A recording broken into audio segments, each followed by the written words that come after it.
आता पाहूया सुपरफास्ट 50 बातम्या।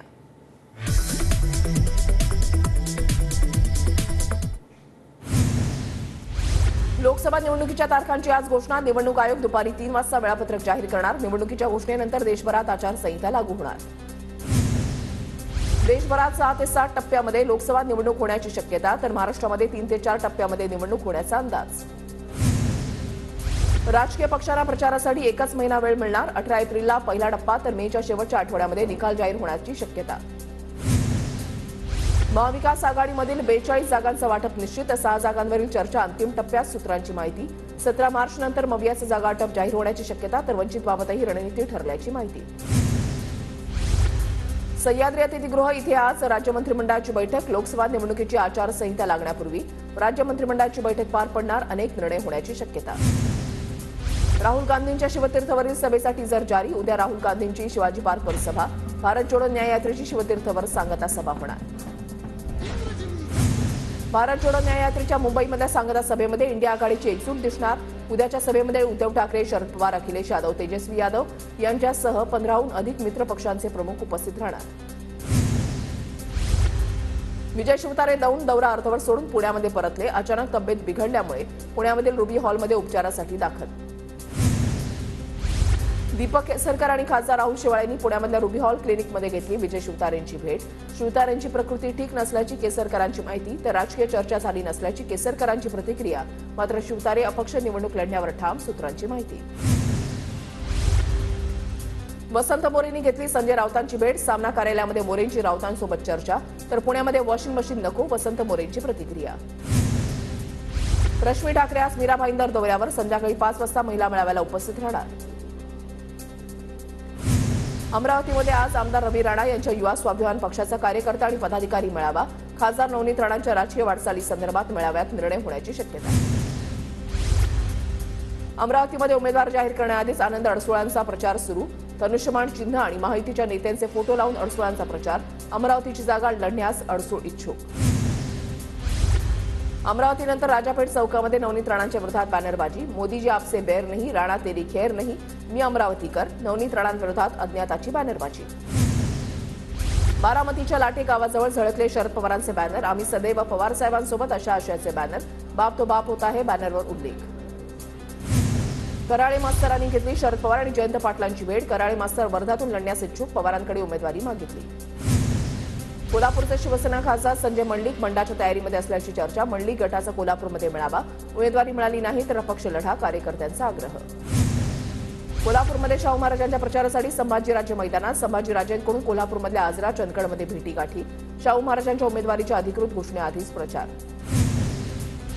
सुप्रिया सुळेंसडी सुनंदा पवारांसह सई पवारही प्रचाराच्या मैदानात। सुनंदा पवार या रोहित पवारांच्या आई, तर सई पवार बहीण। इंदापूरच्या काळाशी गावामध्ये सुनंदा आणि सई पवारांचा प्रचार। पवारांनी बीड 20 तारखेला मतदारसंघाची बैठक बोलावली। बजरंग सुनावणेंचा शरद पवार गटामध्ये पक्षप्रवेश होण्याची शक्यता। सुनावणे पंकजा मुंडेंविरोधात लढणार असल्याची चर्चा। नागपूरच्या रामटेक लोकसभा मतदारसंघामध्ये ठाकरे गटाचा प्रचार सुरू। मवियाचं जागा वाटप झालेलं नसताना त्याआधीच प्रचार, तर रामटेकवर काँग्रेसचाही दावा असल्यानं ठाकरे गट काँग्रेसमध्ये रस्सीखेच। तरुण मतदारांसाठी महायुतीमधील तिन्ही पक्षातील युवा संघटनेला एकत्रित काम करण्याचे आदेश।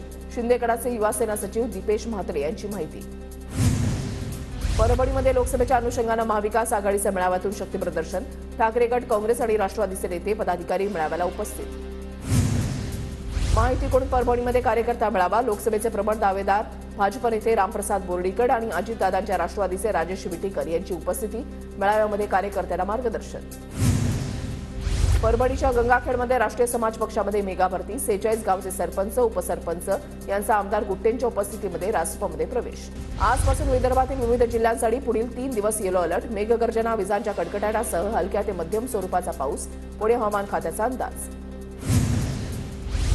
उद्या मध्य रेल्वे आणि हार्बर मार्गावर मेगा ब्लॉक। माटुंगा ते मुलुंड दरम्यान अप आणि डाऊन जलद मार्गावर सकाळी 11 ते दुपारी 4 वाजेपर्यंत मेगा ब्लॉक। हार्बरच्या कुर्ला ते वाशी दरम्यान अप आणि डाऊन मार्गावर सकाळी 11 ते दुपारी 4 वाजेपर्यंत ब्लॉक असेल, तर पश्चिम रेल्वे मार्गावर कोणताही ब्लॉक नसेल। मुंबईत रेल नीरऐवजी 13 कंपन्यांच्या बाटलीबंद पाण्याच्या विक्रीला रेल्वेची परवानगी। रेल्वे स्थानकामध्ये भारतीय रेल्वेच्या रेल नीरच्या बाटल्यांचा तुटवडा निर्माण झाल्यानं निर्णय। लसणाची आवक वाढल्यानं दर घसरले. एपीएमसी मार्केटमध्ये 100 ते 150 रुपये किलो रुपयानं लसणाची विक्री. भंडाऱ्यामध्ये नवीन पाणीपुरवठा योजनेचा शुभारंभ. खासदार सुनील मेंढे यांच्या प्रयत्नांना यश. आमदार नरेंद्र भोंडेकर आणि सुनील मेंढेंकडून जलपूजन. भंडाऱ्याच्या लाखनीमधील पिंपळगाव सडकमध्ये भीषण पाणी टंचाई. ग्रामपंचायतीचे तहसीलदार आणि जलजीवन प्राधिकरणाला पाण्यासाठी साकडं. पुण्याच्या भोरमधील मीरा देवघर कालव्याच्या गळतीनं पाण्याचा अपव्यय. कालव्यालगत असणाऱ्या गावातील शेतांमध्ये पाणी साचलं. पाटबंधारे विभागाचं दुर्लक्ष. नागपूरच्या तहसील पोलीस स्टेशन हद्दीमध्ये अमरावतीच्या युवकाकडून 7 वाहनांची तोडफोड. नागरिकांकडून तरुणाला चोप. पोलिसांच्या चौकशीनंतर तरुण मनोरुग्ण असल्याची माहिती समोर. नवी मुंबईमध्ये दुकानामधील तांदळाची पोती अंगावर पडल्यानं महिला जखमी. सुदैवानं महिला बचावली. एपीएमसी धान्य मार्केटमध्ये साफसफाई करत पोत्यांचा ढीग कोसळला. घटना सीसीटीव्हीमध्ये कैद.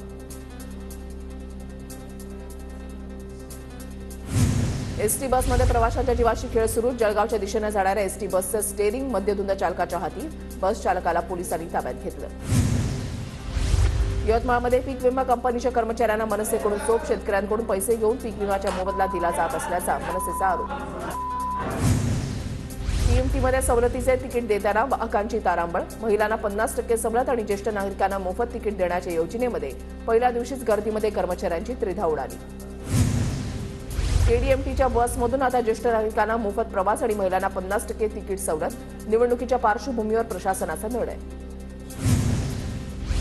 मुंबईमधला ज्येष्ठ नागरिकांचा लोकलचा प्रवास सुखकर होण्याचा मार्ग मोकळा. मध्य पश्चिम रेल्वेवरील लोकलच्या एका माल डब्यामध्ये बदल करून सुधारित डबा ज्येष्ठ नागरिकांसाठी राखीव ठेवण्याच्या प्रस्तावाला रेल्वे मंडळाची मंजुरी. नवी मुंबईमध्ये मेडिकल कॉलेजमध्ये ऍडमिशनच्या फसवणुकीमध्ये वाढ. फसवणूक झाल्यास थेट संपर्क साधा. पोलीस उपायुक्त पंकज डहाणे यांचं आवाहन.